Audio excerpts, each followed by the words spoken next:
The women's 200-meter field just lost one of the favorites to win the Olympic gold with Shericka Jackson pulling out. We're going to also take a look at Gabby Thomas and some of the other women that can potentially win the 200-meter final. We're going to go ahead and hop right into it. So this is from a race in Hungary that was the beginning of last month, pretty much right after the Jamaican Olympic trials. And she's racing against Julian Alfred. We have Darren Nieder here. There's a lot of athletes that were potential Olympic finalists in the race. And so it was a great race to be able to see what was going to be the future top athletes within the 200 meter. And what happens here is usually is like the step before where you'll see typically when the movement or when the injury happens. This is probably where she ended up hurting the hamstring, and then it was just feeling it as she went through and was bending this leg. She looked very calm in this position, didn't look like she was pressing or anything like that. I do see a lot of times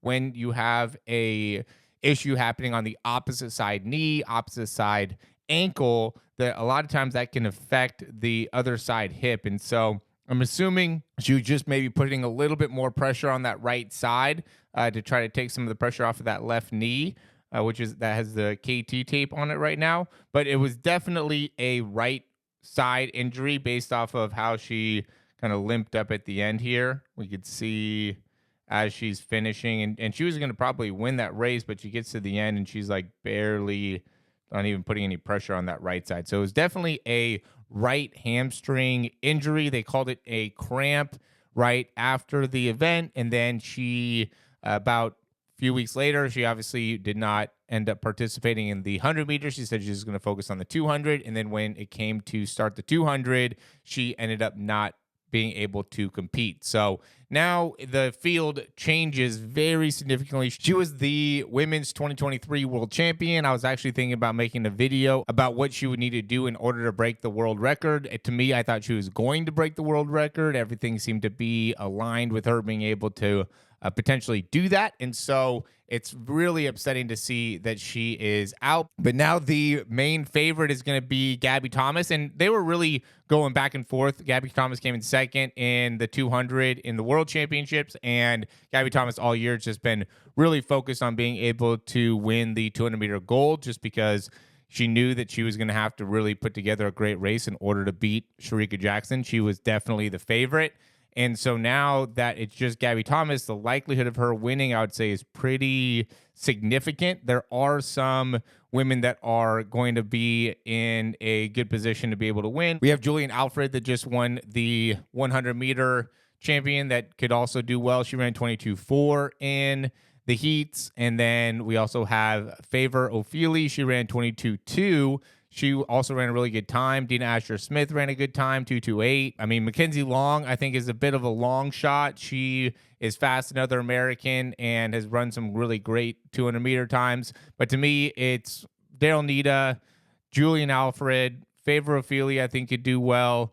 But the main favorite is going to be Gabrielle Thomas. She ran 21.7 in the U.S. trials and is definitely able to run in the mid 21s. And so there's not very many women that have been able to show that they can get down into that low of a time. And my assumption is that Gabby Thomas has been preparing to be able to have to run in really that mid 21 area, trying to get into the world record times, because that's what she, I'm assuming, figured she'd have to do in order to beat Shericka Jackson. So going into it, that was really the big thing, is can Gabrielle Thomas beat Shericka Jackson? And unfortunately now, with Shericka Jackson not being able to compete, Gabby Thomas looks like the big favorite. But there's still other women that are going to be obviously competing at a high level as well. I think, again, Favor Ophelia is going to do good from Nigeria.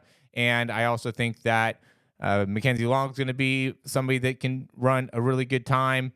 And Daryl Nita. I mean, Daryl Nita at 22.3, I think she's going to be, her and Julian Alfred are going to be the main competition, would be my assumption.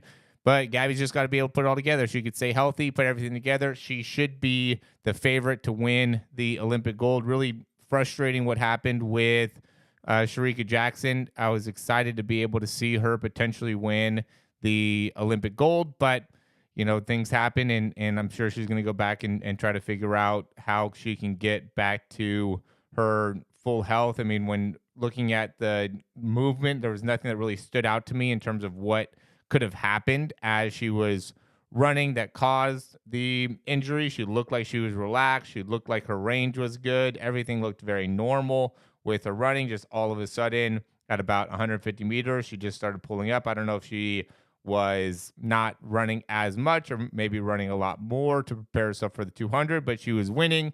She's beating Julian Alfred. She was beating Daryl Nita. And then all of a sudden ended up pulling up. Praying for a fast recovery there for Shericka Jackson. And just wanted to give you guys an update on what we're looking for in terms of the predictions of who's going to win 200-meter gold. It should be Gabby Thomas. Thanks for watching. Like, subscribe. We'll be here to give you the full breakdown.